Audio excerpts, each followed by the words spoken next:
channel YouTube terviral di seluruh dunia. Teman-teman, di video kali ini saya akan melanjutkan cerita di video sebelumnya, yaitu mengenai tentang awal mula saya bisa kuliah di Mesir dan bagaimana perjuangan saya setelah hidup di Mesir. Karena banyak banget dari teman-teman yang kurang puas dengan cerita saya di video sebelumnya. Mereka ingin mengetahui lebih lanjut lagi tentang perjuangan saya selama di Mesir.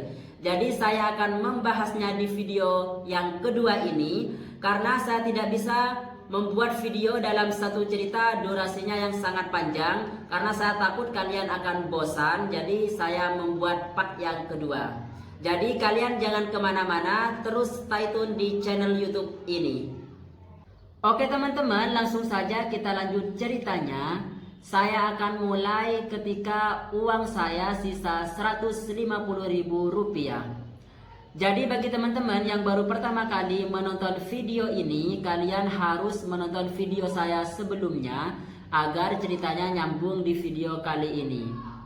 Uang saya sisa Rp150.000 dan tiap hari itu dikurangi dengan ongkos saya pergi ke kuliah bolak-balik 10.000. Jadi uang itu benar-benar semakin hari semakin menipis. Sampai-sampai saya itu tidak berangkat kuliah tiap hari waktu itu. Jadi satu kuliahnya satu minggu 2 kali ataupun 3 kali. Gara-gara saya itu tidak punya uang teman-teman. Tapi saya itu tetap semangat. Meskipun saya sebenarnya sudah down dan udah benar-benar frustasi gara-gara kehidupan saya yang begitu rumit ketika di Mesir, tapi saya selalu ingat kepada kedua orang tua saya dan keluarga saya yang dimana mereka itu berjuang mati-matian untuk memberangkatkan saya kuliah ke Mesir. Jadi waktu itu saya mencari lowongan-lowongan pekerjaan yang ada di Mesir. Dan inceran saya itu saya mencari restoran. Karena apa saya mencari restoran? Karena selain saya nantinya mendapatkan uang, nanti saya akan mendapatkan makanan gratis. Jadi saya mencari restoran dan saya melamar ke beberapa restoran. Dan alhamdulillah ada satu restoran yang menerima saya untuk menjadi pekerja di sana. Dan pekerjaan pertama saya menjadi tukang cuci piring. Tapi teman-teman, saya tidak akan pernah malu mengakui pekerjaan itu, karena menurut saya itu pekerjaan yang sangat mulia. Selagi pekerjaan itu halal dan tidak merugikan orang lain, kenapa tidak gitu. Jadi saya jadi tukang cuci piring dengan gaji satu harinya itu Rp50.000. Dan saya itu kerja mulai dari jam 9 sampai dengan jam 11 malam dan juga bisa 12 malam. Jadi saya benar-benar selama jam 9 sampai jam 12 tuh full ada di dapur dan cuci piring gitu teman-teman. Itu benar-benar tidak bisa dibayangkan. Tapi saya bersyukur dengan proses itu saya bisa menghargai orang lain, menghargai uang dan menghargai hidup. Dan seterusnya penderitaan saya itu teman-teman ya tidak berhenti sampai di situ. Karena apa? Karena saya juga harus membayar uang sewa rumah saya per bulannya itu sebesar Rp250.000, ditambah dengan uang listrik dan juga uang air 50 menjadi Rp300.000 per bulan. Dengan gaji saya yang Rp50.000 setiap saya kerja. Dan itu pun saya tidak kerja setiap hari teman-teman. Jadi satu kerjanya itu pas waktu libur kuliah, yaitu hari Jumat dan hari Sabtu. Karena gini, saya tidak ingin menyampingkan kuliah saya demi pekerjaan saya. Karena memang tujuan pertama saya di Mesir ini kuliah. Jadi saya harus kuliah, akan tetapi ketika waktu libur saya juga harus kerja demi saya bisa kuliah dan bertahan hidup di Mesir. Waktu itu dengan uang gaji saya itu tidak cukup untuk membayar uang rumah dan juga kebutuhan saya yang lain-lain. Jadi saya itu mencari cara lain bagaimana untuk mendapatkan uang tambahan. Dan waktu itu saya cross check di YouTube itu, dan tiba-tiba ada usaha kecil-kecilan kayak jual kacang bawang teman-teman. Dan benar saya melakukan hal itu. Saya beli kacang dan saya proses menjadi kacang bawang, kacang goreng terus dikasih bawang gitu. Pasti teman-teman sudah tahu karena di Indonesia itu banyak. Saya buat itu, terus saya bungkus kecil-kecil, satu bungkusnya itu harganya Rp1.000 kalau uang Indonesia. Kemudian saya bawa ke tempat kerja saya di restoran itu, saya taruh di meja-meja tempat makan itu dengan tujuan ketika ada orang yang mampir makan di sana sebelum makanan itu siap saji, jadi mereka nyamil-nyamil dulu. Dan alhamdulillah proses itu rencana saya berhasil. Dan setiap harinya itu laku sekitar 10.000 sampai dengan 15.000. Dan alhamdulillah teman-teman itu buat tambah-tambahan saya bayar rumah. Dan proses itu saya jalani selama 3 tahun lebih.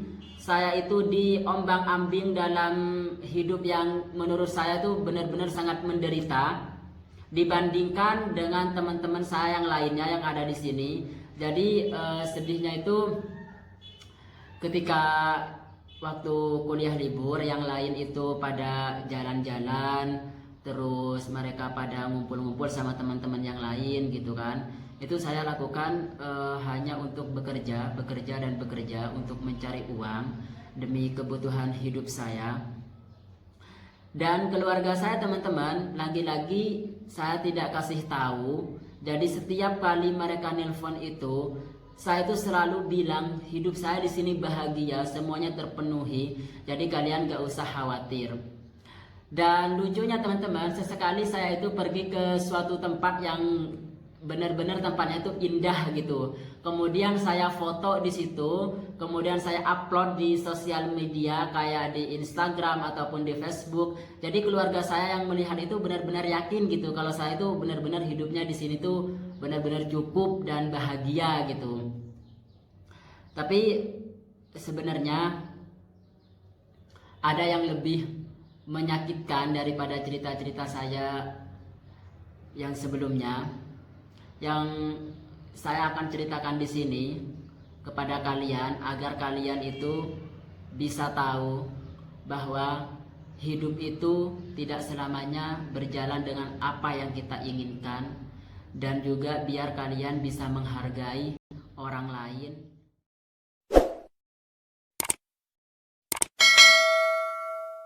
Sebelum kalian melanjutkan video ini, jangan lupa untuk di-subscribe, di-like, di-komen, and share, dan nyalakan tombol lonceng agar kalian tidak ketinggalan video-video berikutnya. Bagi kalian yang sudah mensubscribe channel YouTube ini, saya doakan semoga rezekinya lancar, dimudahkan urusannya, dan sama-sama masuk surga. Amin ya rabbal alamin. Saya itu pernah mengalami di sebuah titik yang benar-benar saya itu udah putus asa, udah tidak semangat hidup lagi. Waktu itu usaha ikan asin saya itu tidak berjalan. Jadi dalam sebulan itu saya tidak mempunyai penghasilan dari ikan asin itu walaupun Rp1.000 pun. Dan saya itu juga diberhentikan dari tempat kerja saya di restoran itu, dan otomatis usaha kacang bawang saya pun juga tidak jalan karena saya sudah tidak bekerja di situ. Dan saya tuh benar-benar, ya Allah, ini saya tidak bisa gitu. Saya sudah tidak kuat lagi dan saya benar-benar tidak bisa bertahan lagi hidup di sini. Saya harus pulang, pokoknya saya harus pulang, saya tidak kuat lagi. Tapi kembali lagi saya tuh berpikir, gimana caranya saya itu mau pulang gitu. Sedangkan ongkos dari Mesir ke Indonesia itu mahal. Saya mau dapat uang dari mana? Saya mau ngabarin orang tua dan saya mau bilang saya mau pulang, itu nggak mungkin. Itu hal-hal yang sangat nggak mungkin. Pasti mereka itu akan sangat-sangat kecewa sama saya. Karena apa? Karena pengorbanan mereka akan sia-sia gitu. Mereka sudah berjuang keras, menjual sawah, dan sudah melakukan semuanya untuk saya. Tiba-tiba saya mundur di tengah jalan gitu. Waktu itu semalaman saya tidak bisa tidur. Saya tuh berpikir, ya Allah, ini gimana hidup saya? Ini gimana gitu? Saya sudah tidak kuat hidup seperti ini, tapi saya tidak ingin mengecewakan orang tua dan keluarga saya. Apa yang harus saya lakukan? Dan saya itu berpikir, Tuhan ini tidak adil sama saya.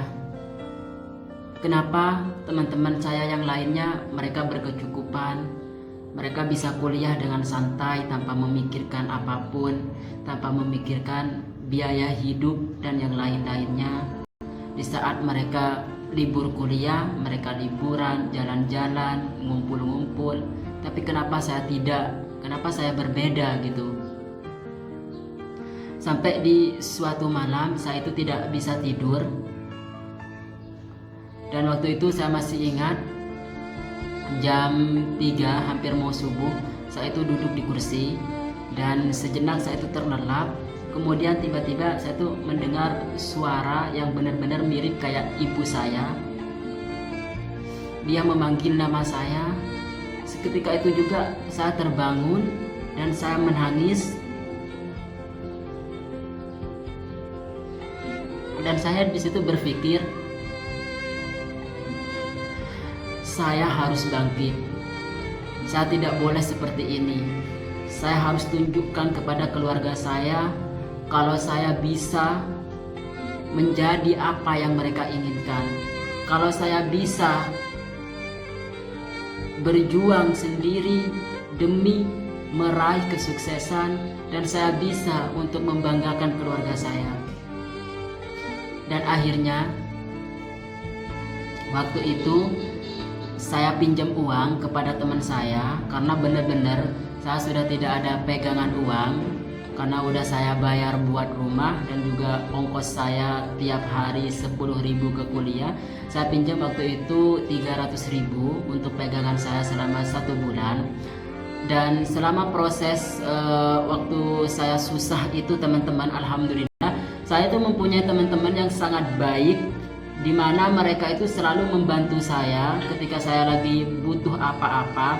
Tapi yang namanya hidup, saya juga berpikir mereka itu di sini juga sekolah, kuliah, mereka juga butuh uang, dan tidak mungkin saya itu minta bantuan mereka itu tiap hari. Jadi waktu itu saya bangkit lagi. Saya itu bekerja di tempat orang Mesir. Jadi saya itu menjadi pembantu teman-teman di rumah orang Mesir itu. Saya menjadi pembantu. Waktu itu saya motong-motong rumput, terus bersih-bersih rumahnya gitu. Dan lumayan waktu itu tiap kali saya kerja itu saya itu dikasih 200.000 rupiah. Dan juga saya kerjanya itu setiap hari Jumat dan hari Sabtu waktu saya libur kuliah. Dan majikan saya itu benar-benar yang baik banget sama saya. Jadi selain saya tuh dikasih gaji 200.000 rupiah, saya tuh dikasih kayak bonus gitu teman-teman, 30 sampai 50 gitu. Sampai-sampai majikan saya tuh bilang gini, udah kamu gak usah pulang aja, kamu tinggal aja di sini, nanti kamu kuliahnya dari sini gitu. Tapi waktu itu lagi-lagi kehidupan itu tidak adil sama saya dan tidak sejalan dengan apa yang saya bayangkan. Di suatu hari majikan saya itu kan punya anak laki-laki teman-teman ya. Dia tuh umurnya sekitar 20 tahunan gitu. Terus dia tuh orangnya kayak berandalan gitu teman-teman, dan yang kayak tiap malam itu pergi ke klub-klub gitu, dan pulang-pulangnya itu selalu yang kayak teler-teler gitu. Dan waktu itu saya ketepatan nginep di sana, di rumah majikan saya, dan saya otomatis yang membukakan pintu ketika dia datang gitu. Kemudian dia tuh marah-marah, dan dia tuh pegang kayak yang benda tajam gitu, dan kayak mau marah-marah dan mau nusuk-nusuk saya gitu teman-teman. Nah, di posisi itu saya benar-benar takut banget, dan saya benar-benar waktu itu kayak saya tuh mau dibunuh gitu. Jadi saya tuh kabur dari rumah itu. Waktu itu sekitar jam subuh, benar-benar subuh dan tidak ada kendaraan. Saya tuh kabur ke tempat tinggal saya pulang. Kemudian keesokan harinya saya datang ke tempat kerja itu, dan saya bilang ke madamnya itu, ke majikan saya, bahwa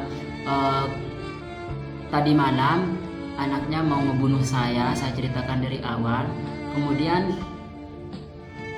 tiba-tiba saya itu dipecat gitu sama madam itu gitu. Mungkin dia takut kalau saya nantinya akan melapor ke polisi atau apapun gitu kan. Jadi saya lagi-lagi waktu itu ya Allah, ini cobaan apa lagi gitu. Terus kejadian itu saya benar-benar trauma untuk bekerja lagi di tempat orang Mesir. Kemudian saya memutuskan untuk mencari usaha yang lain. Waktu itu saya jualan online shop kayak gamis, baju, sepatu, dan juga jam. Pokoknya semua yang bisa saya masukkan di online shop saya jual, teman-teman.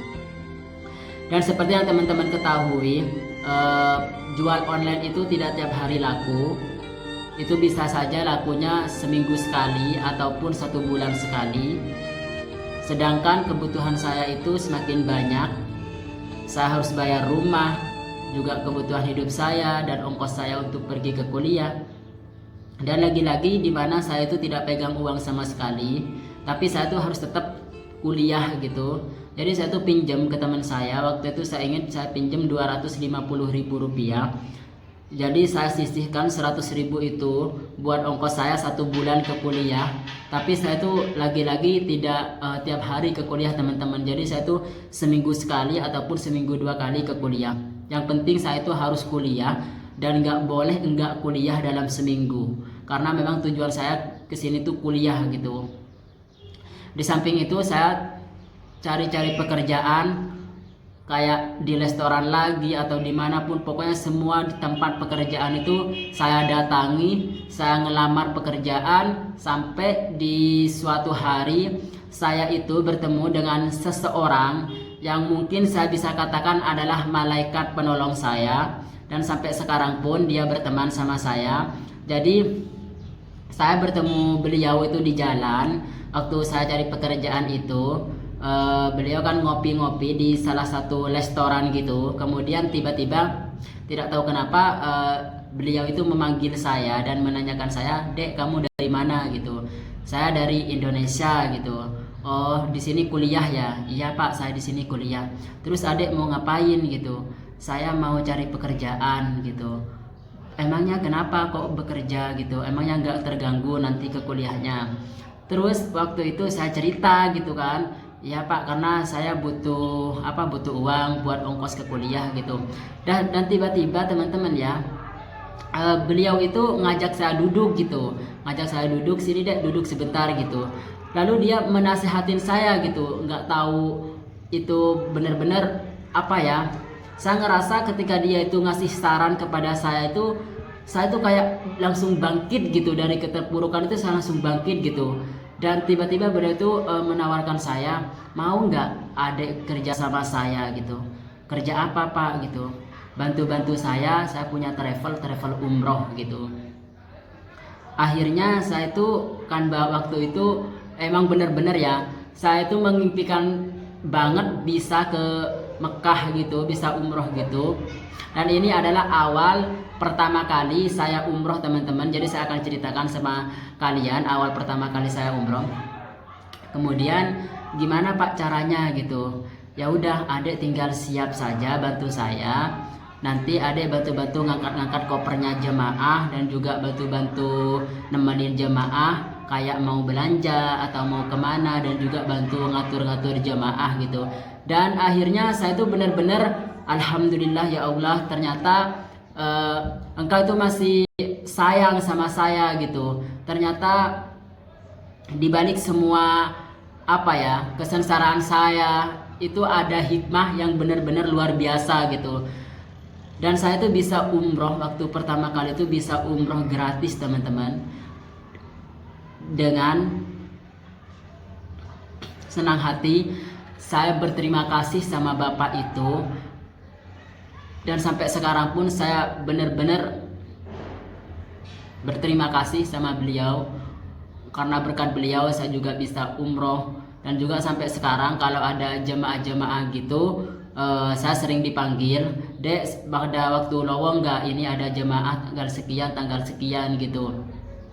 Dan berkat beliau juga saya juga bisa sering ke tanah suci gitu. Dan sampai sekarang, tapi lagi-lagi karena corona ini ya semua akses pekerjaan memang susah untuk sekarang, teman-teman. Nah, itulah teman-teman ceritanya waktu perjuangan saya di Mesir. Jadi teman-teman harus bisa mengambil hal positifnya dari cerita saya dan buanglah dari hal negatifnya. Jadi teman-teman tidak usah khawatir kalau teman-teman ingin kuliah di Mesir, kalian tidak usah khawatir. Karena apa? Karena ketika kita benar-benar mau belajar dan kita benar-benar usaha sekuat tenaga, pasti kita akan mendapatkan hasil yang memuaskan. Jadi kuncinya kita itu seterpuruk apapun kita tuh harus benar-benar bersyukur dan benar-benar yakin bahwa Allah itu ada bersama kita gitu. Allah tidak akan membiarkan umatnya itu kesulitan kalau memang benar-benar mereka ada di jalan yang kebaikan gitu. Makanya teman-teman, kalian itu harus selalu berpikiran positif. Jangan pernah berpikir bahwa Allah itu tidak adil kepada kalian gitu, karena itu adalah pikiran yang sangat salah. Bahkan saya tuh menyadari ketika Allah memberikan cobaan yang begitu besar kepada saya, berarti Allah itu benar-benar sangat sayang kepada saya gitu. Allah itu menguji saya. Nah, ketika saya berhasil melalui ujian tersebut, maka Allah akan mengasih saya hadiah yang begitu indah gitu. Dan itu memang benar-benar terbukti gitu. Saya sangat bersyukur dengan pengalaman hidup saya yang begitu rumit. Dan jadilah saya sekarang yang seperti ini, yang menurut saya lebih baik lagi, dan saya bisa bersikap lebih, bisa menghargai uang, bisa menghargai orang lain, dan bisa menghargai apapun itu. Karena dari pengalaman saya yang begitu pahit, ternyata menyimpan begitu banyak hikmah yang saya ambil gitu teman-teman. Oke teman-teman, jadi begitulah ceritanya.